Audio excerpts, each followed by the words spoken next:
ምሰሶዎቹ በትክክል የቆሙለት ቤት እንደማይፈርሰው ሰባቱን ዕለታት እንዴት መጠቀም እንደሚችል የሚያውቅ ሰው የጸና ቤት ይኖረዋል። የልብ ቤት፣ የአይምሮ ቤት፣ የስጋ ቤት፣ የነፍስ ቤት ይኖረዋል ማለት ነው። የእንቅልፍ ብዛት የተቦጫጨቀ ልብስ ያስለብሳል ይላል ሰሎሞን።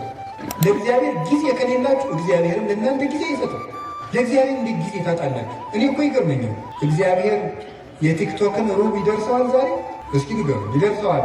እንዴት ተጣድፎ ሰው እንዴት ተጣድፎ የዘወትር ጸሎቱን እንዲሁ ያም ካደረሰ ነው ተጣድፎ ጨርሶ፣ ግን ፌስቡክ ላይ ቲክቶክ ላይ ግን ተጥዶ ነው የሚሆኑ። እባካችሁ ለእግዚአብሔር ጊዜ ስጡ። እውነት ዛሬ በዚህ ቦታ እንድንማማር የፈለግኩት ጊዜ ለኦርቶዶክሳውያን ምንድን ነው የሚለው ነው። ለኦርቶዶክሳውያን ለእኛ ለክርስቲያኖች ጊዜ ምንድን ነው ነው ጊዜ እንዴት ነው? እግዚአብሔር በምድር ላይ ከሰጠን በጣም ትልቁ ስጦታ ጊዜ ነው። እግዚአብሔር የሰጠን ማንም ሊሰጠን የማይችለው እግዚአብሔር የሰጠን እድል ጊዜ ነው። እንዲሁ ይገርማችኋል፣ ግን ሰው ይሄንን ትኩረት ሰጥቶት አያውቅም። ሀብት የማይመስሉ ብዙ ነገሮች አሉ የማናስተውላቸው። ለምሳሌ እንዲሁ የገጠሩ ሰውም ይተርታል። ጤና ሀብት አይመስልም ይላል፣ ውሃ ገንዘብ አይመስልም ይላል። የጤና ሀብትነት ለሰው አይረዳውም። ብዙ ጊዜ የውሃ ሀብትነት አይረዳውም። የአየር የኦክሲጅን ሀብትነት አንረዳውም።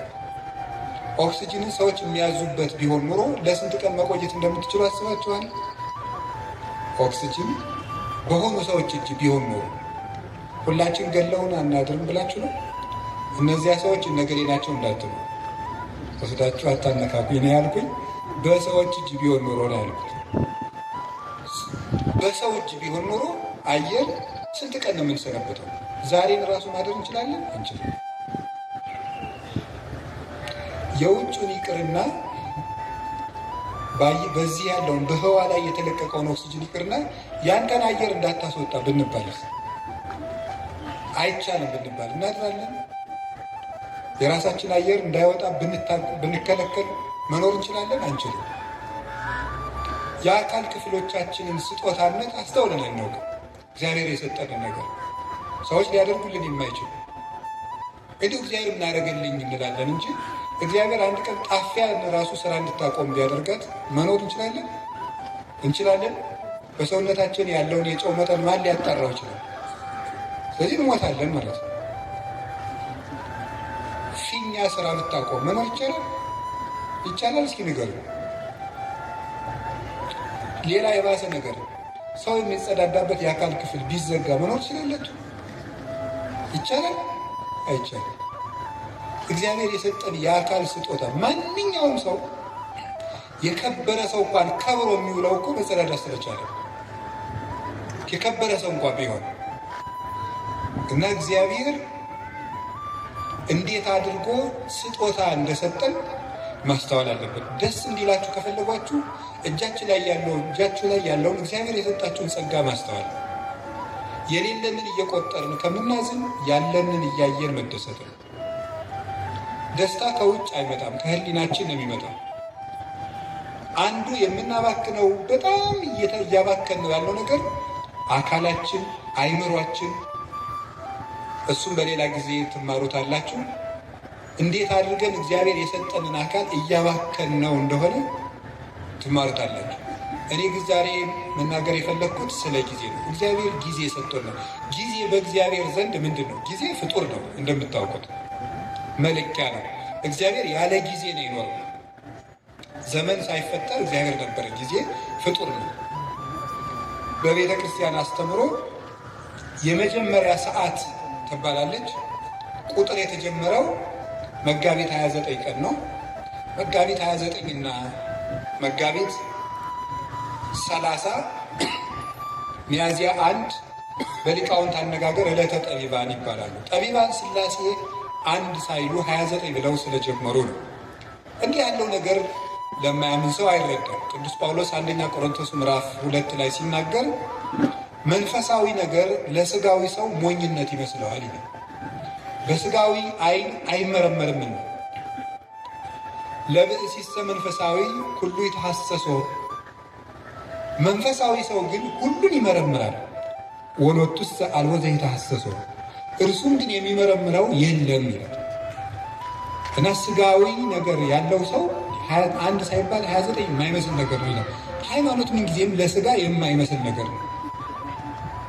የምናወጋው የመንፈስ ነገር ስለሆነ የመንፈስ ነገር በስጋ ነገር ሊለካ አይቻልም። መቼስ አሁን ነፋስን በሜትር አንለካው። ለሁሉም ነገር መለኪያ አለው። ውሃን በኪሎ ሜትር አንለካው። የራሱ መለኪያ አለው። ለራሱ ነገር ለሁሉም ነገር መለኪያ አለው። ከፍታም መለኪያ አለው፣ ዝቅታም መለኪያ አለው፣ ረቂቅ ነገር መለኪያ አለው፣ ፈሳሽ ነገር መለኪያ አለው፣ ጠጣርም መለኪያ አለው። እንዲሁ መንፈሳዊ ነገርም የራሱ መለኪያ አለው። ውሃውን በሜትር ጤፉን ደግሞ በሊትር መቼስ ልለካው አይባልም። መለኪያ አለው። የነፍስም ነገር የራሱ መለኪያ የራሱ ዩኒት ስታንዳርድ አለው። ስለዚህ የነፍስን ነገር የምንረዳው እግዚአብሔርን በመፍራት ነው። እግዚአብሔር ጊዜን ሳይፈጥር ነበረ፣ ጊዜን ፈጠረ። የመጀመሪያዋ ሰዓት መጋቢት 29 ቀን ፈጠረ። ጊዜ በጊዜ ምን እንደተደረገ አስተውሉ። በጊዜ ከተደረጉ ነገሮች አንዱ እግዚአብሔር በጊዜ ይሄንን ዓለም ፈጥሮታል። ይሄንን ዓለም ፈጠረ። 7 ዕለታትን ፈጠረና አቆመ። 7 ዕለታት በዕብራውያን አነጋገር 7 ቁጥር ፍጹም ቁጥር ተደርጎ ይነገራል። መጽሐፍ ቅዱስ ሲተረጎም ማወቅ ካለብን ነገሮች አንዱ የመጽሐፍ ቅዱስን መነሻ ባህል ነው ማወቅ የሚገባል። የመጽሐፍ ቅዱስን መነሻ ባህል ስናውቅ መጽሐፍ ቅዱስን መረዳት እንችላለን። ስለዚህ በዕብራውያን ወይም በእስራኤል ባህል 7 ቁጥር እንደ ፍጹም ቁጥር ይቆጠራል። በኢትዮጵያ ለምሳሌ 10 ቁጥር እንደ ፍጹም ቁጥር ይቆጠራል አይደል? አታውቁም? ለምሳሌ የሆነ ሰው 10 ጊዜ አጨቅጭቀኝ ይላል። እናንተ ግን 3 ጊዜ ብቻ ሊሆን ይችላል ያላችሁት። ለምንድነው 10 ጊዜ የሚለው? ጭራሽ ማለት ነው፣ ፍጹም ማለት ነው። ምን 30 ጊዜ ጨቀጭቀኝ ያላየ ይላል። ነገርከኝ እኮ ይላል። ብፁዕ አባታችን መጥተዋል። ከመቀመጣችን ተነስተን እንቀበልና እሺ፣ በረከታቸው ይድረሰን። ሁላችሁም ተባርካችኋል። ባላችሁበት ቁጭ በሉ። ወደ ትምህርታችን እንሄድ። ብፁዕ አባታችን ስለተገኙ በጣም ደስ ብሎኛል። እናንተም ደስ ብሏችኋል። ለኢትዮጵያ ኦርቶዶክስ ተዋሕዶ ቤተክርስቲያን በእድሜ ከቆዩላት አባቶች አንዱ እሳቸው ናቸው። ረድኤታቸው በረከታቸው ይድረሰን። እኔ ደግሞ በእሳቸው ፊት ስላስተማርኩ በጣም እድለኛ ነኝ። ለምን መሰላችሁ? ገበሬ ልጁን እርሻ ሲያሳርስ እርፍ ያስይዝና ያሳርሰዋል ከፊቱ አድርጎ። ለምን? ሲያበላሽ ለማስተማር ማለት ነው። ስለዚህ ልጅ በአባቱ ፊት ሲያጠፋ ይታረማል ማለት ነው። ትምህርታችን እንቀጥል። እግዚአብሔር ከሁላችን ጋር ይሁን። ወደ ትምህርታችን ስንሄድ በዕብራውያን 7 ቁጥር ፍጹም ነው ብያችሁ ነበረ። እስመ ሁልቆ ሳብዕ በኀበ ዕብራውያን ፍጹም ውእቱ። በዕብራውያን በእስራኤል 7 ቁጥር ፍጹም ነው ይላል እግዚአብሔር። ስለዚህ ምን አደረገ? 7 ዕለታት ብቻ ፈጠረ። ለምንድን ነው እግዚአብሔር 7 ዕለት ብቻ የፈጠረው ስትሉ፣ 7ቱ ቀኖች ፍጹም ናቸው ለማለት ነው። 7 ብቻ። ለምን 8 ቀን አይፈጥርም እግዚአብሔር? ወይስ ዝቅ ብሎ 6 ቀን ቢያደርገው ምን አለ? የዓመቱን መለኪያ 7 ቀን ያደርገው ለምን ይመስላችኋል? 7ቱም ዕለታት ፍጹም ናቸው ይላል። እንዲያውም ልንገራቸው፣ የዚህ ዓለም ዋና ምሰሶዎች 7 ዕለታት ናቸው። በመጽሐፈ ምሳሌ ምዕራፍ 9 ከቁጥር 1 ጀምሮ እንዲህ ይላል፣ ጥበብ ሐነጸት ቤተ ወአቀመት ላቲ 7 አዕማደ። ጥበብ ቤቷን ሰራች 7 ምሰሶዎችንም አቆመች ይላል። ጥበብ ቤቷን ሰራች። ጥበብ የተባለ እግዚአብሔር ወልድ ነው። መንፈሳዊ ትርጉም አለው። የዛሬው ዓላማችን ግን እሱ አይደለም። ጥበብ ወልድ ይችን ዓለም ፈጠረች፣ 7 ምሰሶ አቆመች ማለት 7 ዕለታትን ፈጠረች ማለት ነው። 7ቱ ዕለታት ለምንድን ነው ምሰሶ የተባሉ ሲባል፣ ምሰሶ ቤቱን እንደሚያጸናው በዚህ ዓለም የሚኖር ነገር ሁሉ ጸንቶ የሚኖረው በሰባቱ ዕለታት በሚሰራ ስራ ነው ማለት ነው። ምሰሶው ሲፈርስ ወይም ምሰሶ ቢነቀል ቤቱ እንደሚናድ ሁሉ የሰው ልጅ ሕይወቱ የሚናደው ወይም የሚፈርሰው በሰባቱ ቀናት በሚሰራቸው ስራዎች ናቸው። 7 ቀን የምንሰራው ስራ ወይ ሕይወታችንን ያፈርሳል ወይ ሕይወታችንን ይሰራል። ምሰሶዎቹ በትክክል የቆሙለት ቤት እንደማይፈርሰው 7ቱን ዕለታት እንዴት መጠቀም እንደሚችል የሚያውቅ ሰው የጸና ቤት ይኖረዋል። የልብ ቤት፣ የአእምሮ ቤት፣ የሥጋ ቤት፣ የነፍስ ቤት ይኖረዋል ማለት ነው። ስለዚህ ዕለታትን ከመጠቀም እንኳን እኛ እግዚአብሔር ራሱ ቀን ተጠቅሞ ነው ስራ የሰራው። ቀንን የማይጠቀም ሰው ምንም ማድረግ አይችልም። እግዚአብሔር 6 ቀን ነው ይህን ዓለም የፈጠረው። አይገርማችሁ? በ6 ቀን ዓለምን ፈጠረ። ምን ማለቱ ይመስላችኋል? ኋላ ያን 6 ቀን ደግሞ ለእኛ ሰጠን። የሰጠኋችሁ 6 ቀን እኔ ዓለምን የፈጠርኩበት ነው። እናንተ የምትቀልዱበት እሁድ 4 ባህርያት የተፈጠሩበት ነው። መሬት፣ ውሃ፣ ነፋስ፣ እሳት 4 ባህርያት፣ 7 መላእክት፣ 7 ሰማያት፣ መላእክት፣ ብርሃን 8 ፍጥረታትን ያከናወንኩበት ቀን ነው። እናንተ የምትቀልዱበት ሰኞ ይሄን የምታዩትን ጠፈር የዘረጋውበት ቀን ነው።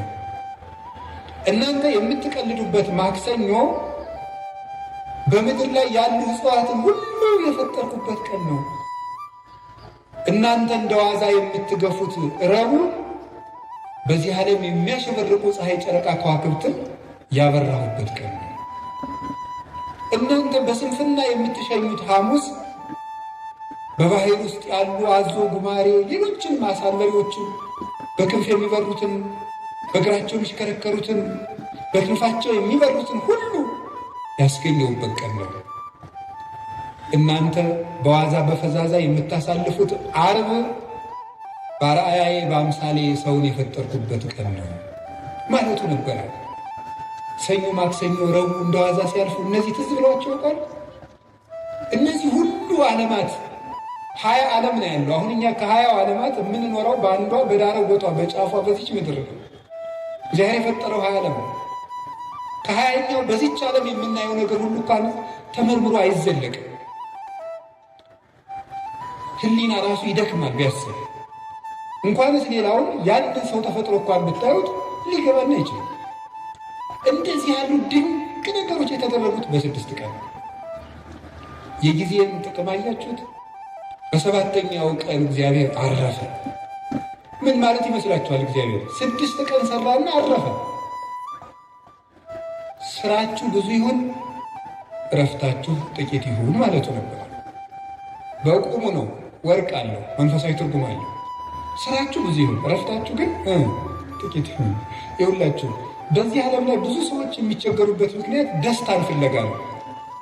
ደስታ ደግሞ ከመስራት የሚመጣ ነው እንጂ ከማረፍ የሚመጣ አይደለም። ሐዘን ከየት ይወለዳል ካላችሁ ከረፍት ብዛት ነው። የኃጢአት ምንጮች የሚባሉት መብል፣ መጠጥ፣ የረፍት ብዛት፣ እንቅልፍ ናቸው። ስለዚህ እረፍት የሚያበዙ ሰዎች ምንጊዜም ሕይወታቸው ሐዘንተኛ ነው። የእንቅልፍ ብዛት የተቦጫጨቀ ልብስ ያስለብሳል ይላል ሰሎሞን። ድሃ ያደርጋል ማለት ብዙ ምትተኛ ከሆነ። የእንቅልፍ ብዛት መጽሐፍ ቅዱስ ነው ያለው፣ የተቦጫጨቀ ልብስ ያስለብሳል። ጊዜን ባለመጠቀማችን ምክንያት አይ ጊዜ የሰጣቸው እና ያገሌ ሀብታሙ ነው ምናምን ቢባል የድንቁርና ጉዳይ። በጊዜ ያለመጠቀማችን እንዴት እንደሚጎዳን ተመልከቱ። እስቲ ርዕሳችን ምንድን ነው? እስቲ በሉ ምን አላችሁ? ጊዜ ለምን? እግዚአብሔር በጊዜ ዓለምን ምን አደረገበት አልኳቸው? ፈጠረ። ዓለምን አጸናበት። ጊዜ ምሰሶ ነው። ጊዜ መፍጠሪያ ነው። የሌለን ነገር ማምጫ ነው። ጊዜውን የሚጠቀም ሰው የሌለ ነገር ያመጣል። እግዚአብሔር በጊዜ የሌለን ነገር አመጣ። ሰማይ አልነበረ፣ ምድር አልነበረ። የሌለንን ነገር ማምጣት ከፈለጋችሁ ጊዜያችሁን ተጠቀሙ። ጊዜ ላይ የሚቀልድ ሰው ምኞቱን ታቅፎ ይሞታል እንጂ ምንም አያመጣም። ጊዜ ነው የሌለውን ያመጣ። እግዚአብሔር በጊዜ ለክቶ የምህረት ቀጠሮ ሰጠ። በኖህ ዘመን 120 ቀን 120 ዓመት ሰጠው አለ። 100ውን ቀለዱ፣ በ20 አጠፋቸው። 20ውን ትቶ አጠፋቸው። በኖህ ዘመን የነበሩ ሰዎችም 120 ሰጣቸው። 20 ሲቀር ንስሐ እንገባለን ሲሉ 100 ሳያልቅ ጨረሳቸው። ጊዜን ካልተጠቀምክበት ብሰጥህም አትጠቀምበት ብሎ ወሰዳቸው። ዛሬ ለምን ይመስላችኋል የምንቀሰፈው? እግዚአብሔር ጊዜ ሰጠው አልተጠቀምንበትም። ስለዚህ እየቀነሰ ይወስደናል ማለት ነው። በሰጠን ጊዜ ካልተጠቀም ከእድሜያችን ቀንሶ ያነሳናል። የማያፈራለትን ዛፍ በጓሮ የሚንከባከቡ ገበሬ ጅል ማን አለ? የባስ በጠፈጠፉ እየተንጠፈጠፈ ሌሎችን አዝመራዎች እንዲያጠፋቸው ነው። ይልቁን በጊዜ መቁረጥ ነው።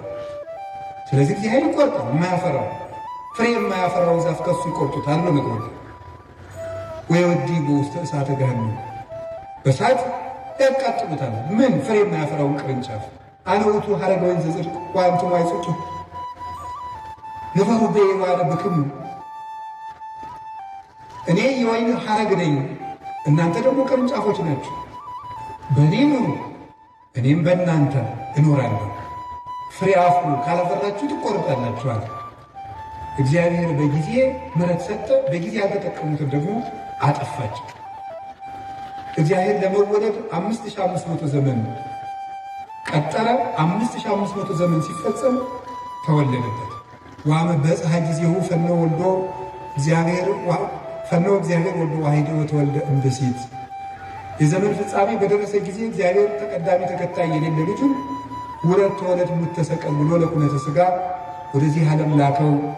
ንዕድ ክብርት ከምትሆን ከመቤታችንም ተወለደ ይላል። ጊዜው በደረሰ ጊዜ በጊዜ እግዚአብሔር ተወለደ። በጊዜ ዓለምን ፈጠረ፣ በጊዜ ቀጠረ፣ በጊዜ ሱባዔ አስቆጠረ፣ በጊዜ ትንቢት አናገረ። ጊዜው ሲደርስ ደግሞ ተወለደ። እግዚአብሔር በጊዜ ምስጢር ገለጠ። በጊዜ ጌታችን መድኃኒታችን ኢየሱስ ክርስቶስ ብዙ ሰርቶበታል። ምስጢርም የሚገለጠው በጊዜ ነው። በጊዜው ተጠመቀ፣ በጊዜው ተወለደ፣ በጊዜው አደገ፣ በጊዜ ጾመ 40 ቀን፣ በጊዜ አስተማረ 3 ዓመት ከ3 ወር፣ በጊዜ ምስጢሩን ገለጠ። በደብረ ታቦር እንኳን ብርሃን ከገለጠላቸው በኋላ እንዳትናገሩ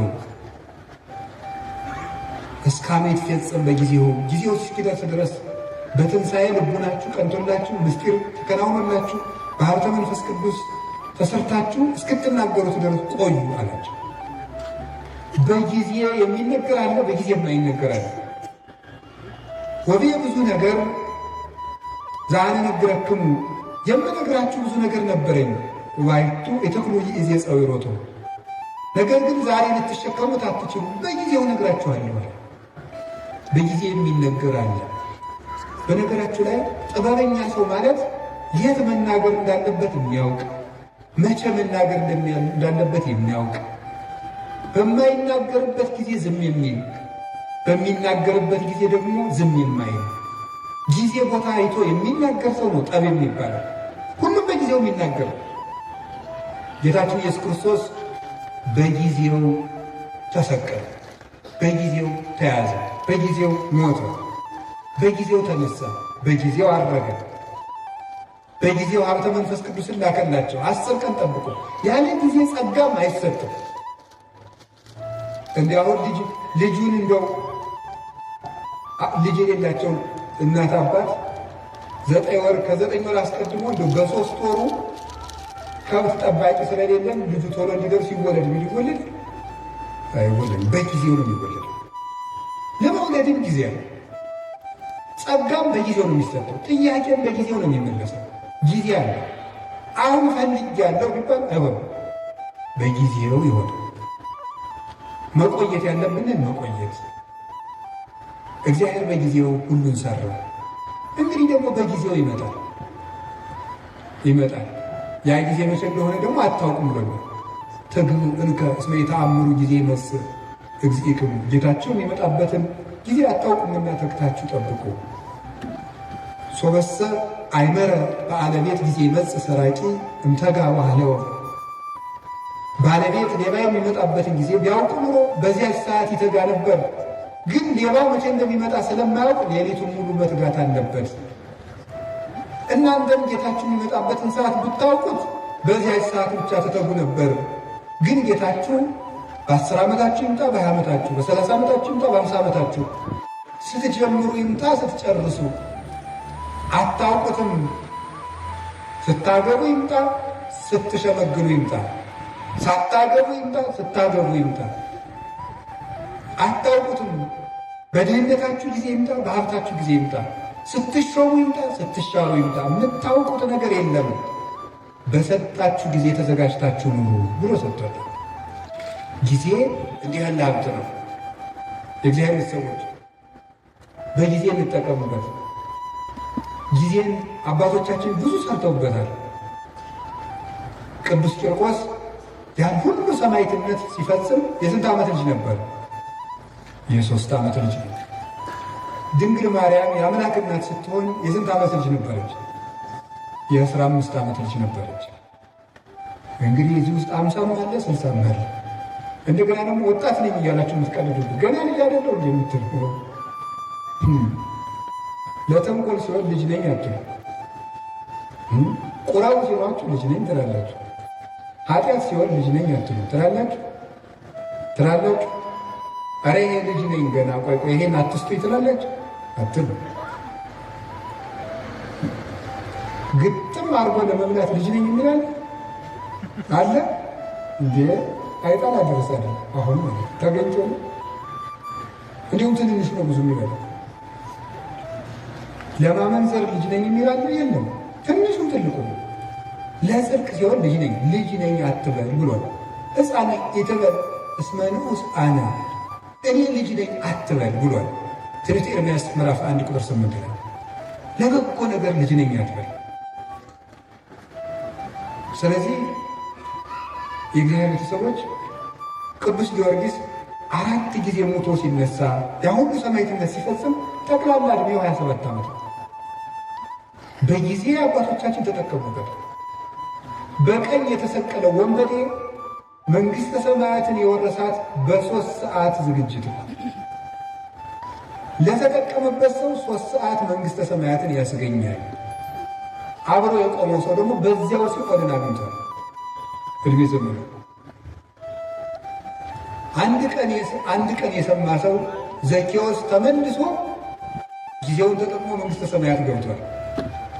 3 ዓመት አብሮ የቆየው ይሁዳ ጊዜውን መቀለጃ ስላደረገው ከክርስቶስ መንግሥት ውጭ ሆኗል።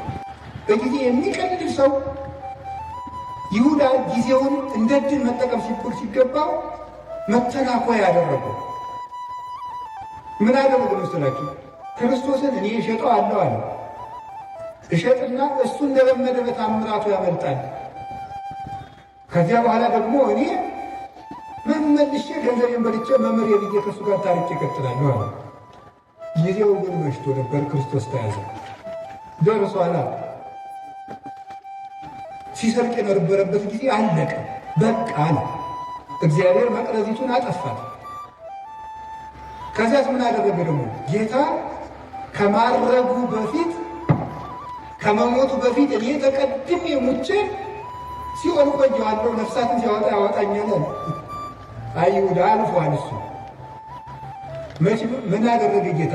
የለም ይሁዳ ዛሬም አትሞትም ብሎ ግንባሩ ተፈጥፍጦ ቆይ፣ ሆዱ ተዘርግፎ ቆየ። ከዛ ምን አደረገ ጌታ? ሲያደርግ አንተ ያሰቀልከው ሰው እኮ አደረገ አሉት። እኔን ሳያወጣኝ ብሎ ደንግጦ እወጣለሁ ሲል ከመቃኑ ላይ ከደጃፍ ወይም ከበሩ ላይ ግንባሩ ተፈጥፍጦ ሞተ ይላል። ምን አድርጎ ስትለኝ በጊዜ ቀልዶ የእግዚአብሔር ምሕረት ጊዜው አብቅቶ በቃ ብሎ እግዚአብሔር ታገሰው። 3 ዓመት ቻለ። አብሮት እየዋለ ሙዳየ ምጽዋቱን እየሰረቀ ማይምረ ዋት ክርስቶስ አብሮት እያለ እየሰረቀ የሚያውቀውን ጌታ እንዳለ አዋቂ መጥቶ አብሮት በሀከረቢ መምህር ደህና ዋልክ እያለ የልቡን በልቱ እያደረገ 3 ዓመት ቻለው። በቃኝ አለ እግዚአብሔር። ቸርነትን ላልተጠቀመበት መዓት ይታዘዝለታል። እግዚአብሔር ጊዜ የሚሰጠው ለቸርነት ነው። የተአምርም ከመሳይሉ ለእግዚአብሔር ኪያከ ያገርህ ሀበ ንስሐ የእግዚአብሔር ቸርነቱ አንተን ወደ ንስሐ እንዲመራ አታውቅምን? ይላል ቅዱስ ጳውሎስ ሮሜ ምዕራፍ 2 ላይ ሲናገር የእግዚአብሔር ቸርነት እኮ የምሕረት ዕድል ነው፣ መጥፊያ አልነበረም። ሲራክም ይተወስክ ኃጢአተ በዲበ ኃጢአት እንዘ ትብል መሐሪ ውእቱ እግዚአብሔር። እግዚአብሔር ይቅር ባይ ነው፣ እግዚአብሔር ቸር ነው፣ እግዚአብሔር መሐሪ ነው እያልክ በኃጢአት ላይ ኃጢአትን አትጨምር ይላል እና ጊዜ ብዙ ነገር ተሰርቶበታል። ርዕሳችን ምንድን ነው? ንገሩኝ እንጂ ጊዜ ለምን? እሺ አንድ ሁለት ሶስት ነጥቦችን ልናገርና ብፁዕ አባታችን እንዲያስተምሩን ብለቅ ይሻላል። ጊዜ ለምን በሉ እስቲ።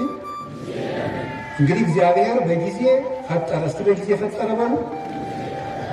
በጊዜ መጣ፣ በጊዜ ሞተ፣ በጊዜ ተነሳ፣ በጊዜ አረገ፣ በጊዜ መንፈስ ቅዱስን ላከ።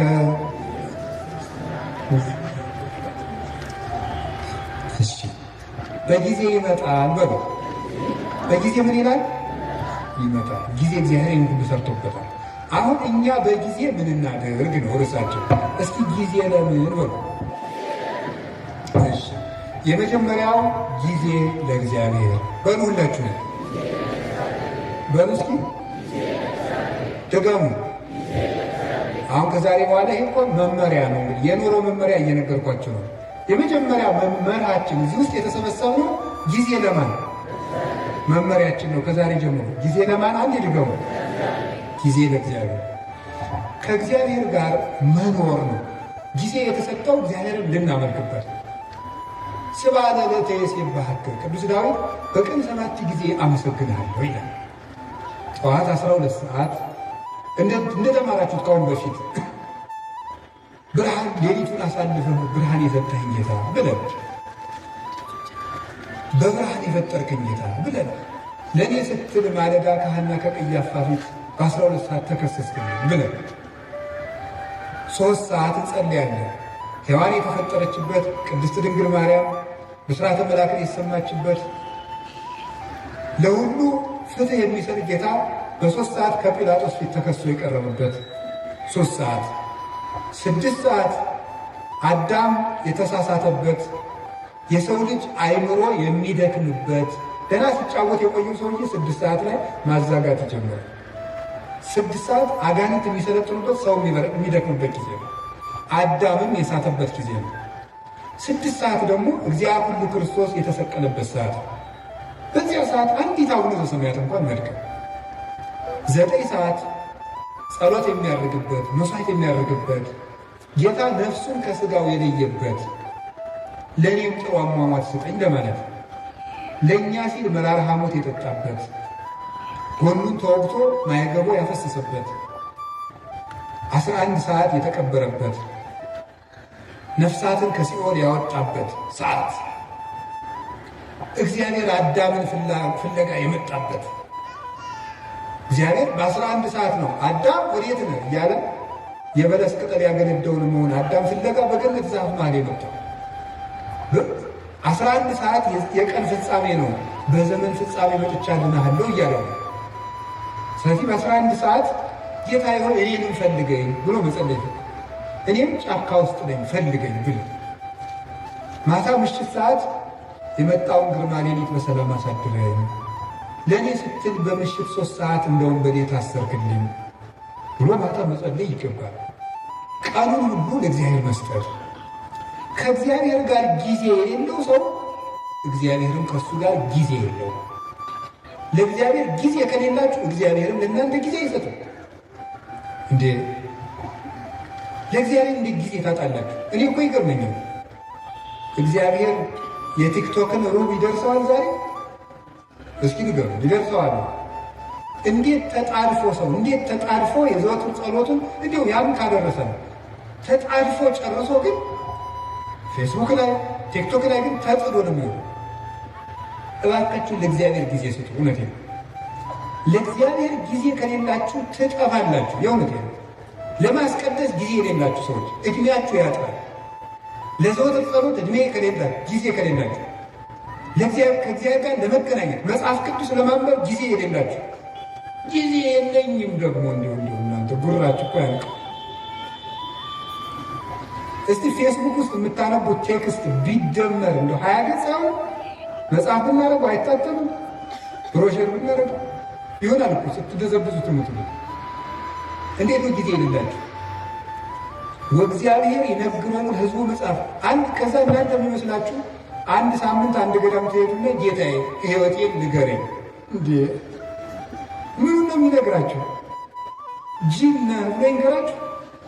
ጌታዬ ሕይወቴን ንገረኝ ምንድን ነው የሚነግራችሁ? ነው እየነገራችሁ መስለኝ።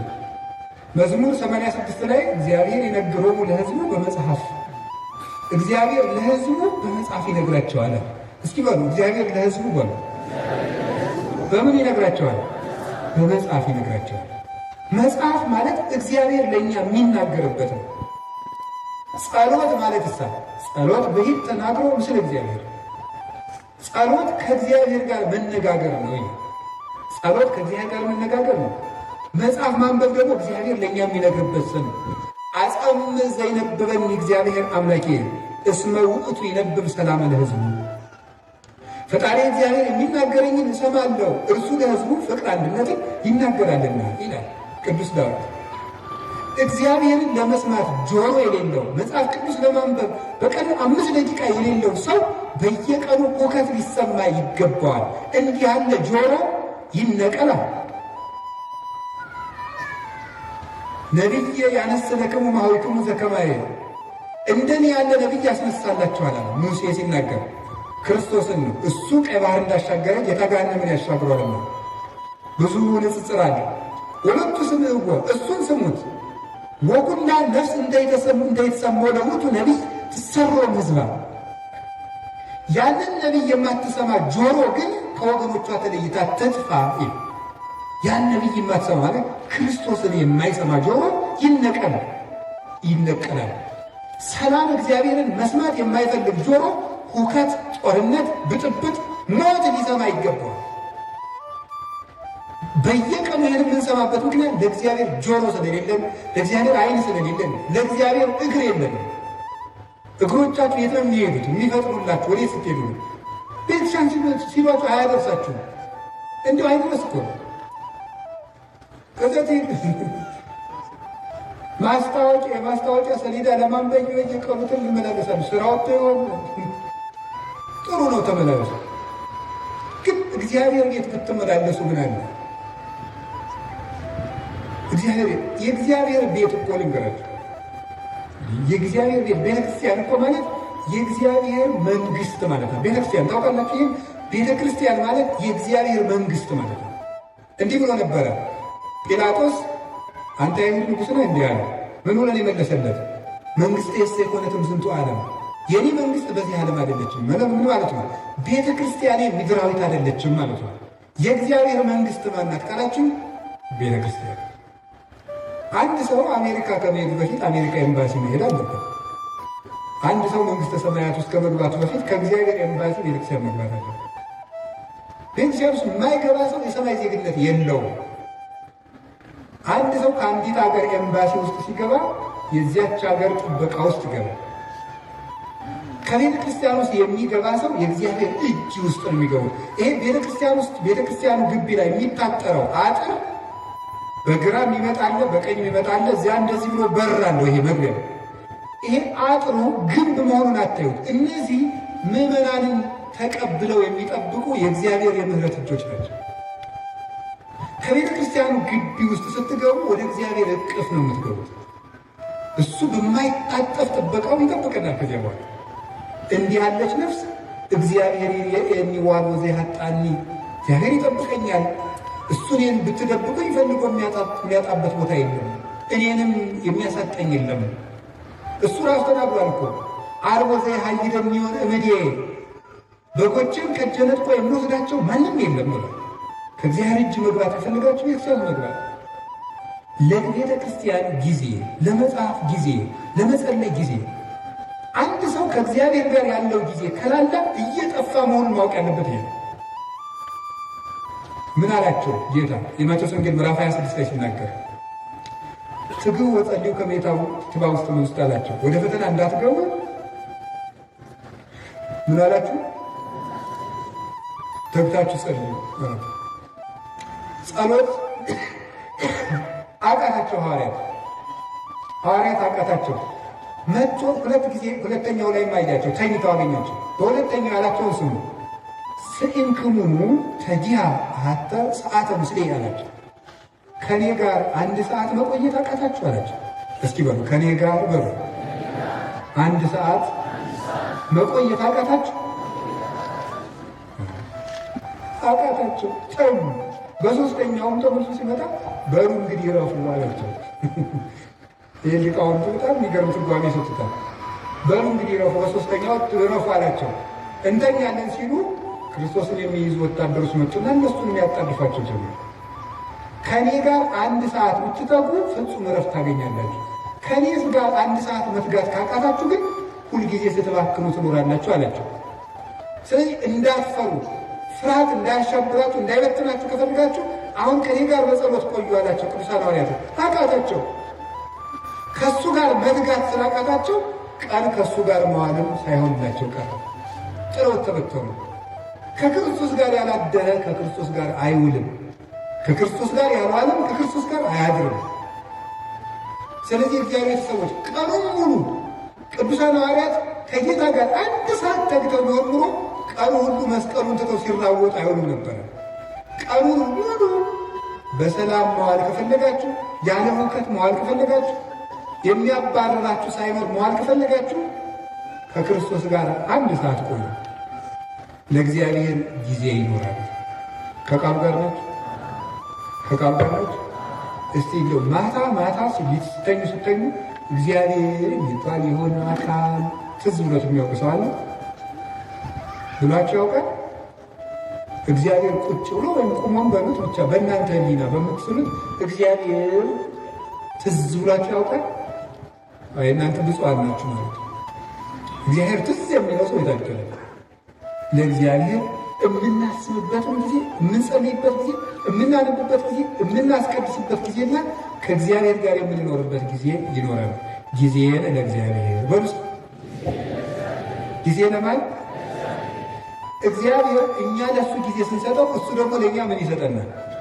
ጊዜ ይሰጠናል። ያለ ጊዜያችን እንዳልሆነ የማደጊያ የመለወጫ ጊዜ ይሰጠናል። እንዲሰጠን ይህን ማድረግ አለብን። አላችሁ? እግዚአብሔር ከሁላችን ጋር ነው። ሁለተኛ ጊዜ ለምን በሉስ ግን በሉ እንጂ። እሺ ጊዜ ለቤተሰብ በሉ ሁላችሁ። ጊዜ ለማን? ለቤተሰብ። ቤተሰብ ክርስቲያንነት ወይም ኦርቶዶክሳዊነት ህብረታዊነት ነው፣ አንድነት ነው ክርስቲያንነት ማለት ነው። ለቤተሰቡ ጊዜ የሌለው ሰው ቅዱስ ጳውሎስ አንደኛ ጢሞቴዎስ ምዕራፍ 5 ላይ እንደነገረው ለቤተሰቡ የማያስብ ሰው ሃይማኖቱን ከካደ ሰው የባሰ ነው ይላል። ለቤተሰቡ ጊዜ የሌለው ጊዜ ሊኖራቸው ይገባል። ለምንወደው ሰው የምንሰጠው ብቸኛው ስጦታ ምን እንደሆነ ታውቃላችሁ? ምንድን ነው? ጊዜ ነው። ጌታችን ኢየሱስ ክርስቶስ ለሚወዳቸው ሰዎች ጊዜ በመስጠት ነበር ፍቅሩን የሚገልጥላቸው። ምቹ ጊዜ ለብቻቸው ይሰጣቸው ነበር። ለቤተሰብ ጊዜ ሊኖር ሰው ባል ለሚስቱ ጊዜ ሊኖር ይገባል። ሚስት ለባል ጊዜ ሊኖር ይገባል። ለልጆች ጊዜ ሊኖራቸው ይገባል። ጊዜ እዛ ውስጥ ጊዜ ከሌላቸው እንደ ነፍሰ ገዳይ ናቸው። ለቤተሰብ ጊዜ የሌለው፣ ለእናቱ ጊዜ የሌለው፣ ለአባቱ ጊዜ የሌለው፣ ለዘመዶቹ ጊዜ የሌለው። አሁን ጊዜ የለም፣ ለማንም ጊዜ አይሰጥም ሰው። ውላችሁን ገብታችሁ እንደ ዝንጀሮ ስልካችሁን ይዛችሁ ቁጭ ዝንጀሮ ነው። በቆሎ ይዝና አንዳንድ በቆሎ ይዞ ያምቡ ይችላል። በቃ ግጦ ሲጨርስ በቃ እንደዚህ ጊዜ ክርስቶስ እንዴት ለቤተሰቦቹ ጊዜ እንደሚሰጥ ተመልከቱት። የማቴዎስ ወንጌል ምዕራፍ 13 ላይ ሕዝቡን ሁሉ አብልቶ ሸኘ። አብልቶ ከሸኘ በኋላ የራሱ ቤተሰቦች ደግሞ አሉት። እነማን ናቸው? ሐዋርያት። እነሱን ከሸኘ በኋላ እቤት ገብቶ ደግሞ ለእነሱ ጊዜ ሰጣቸው።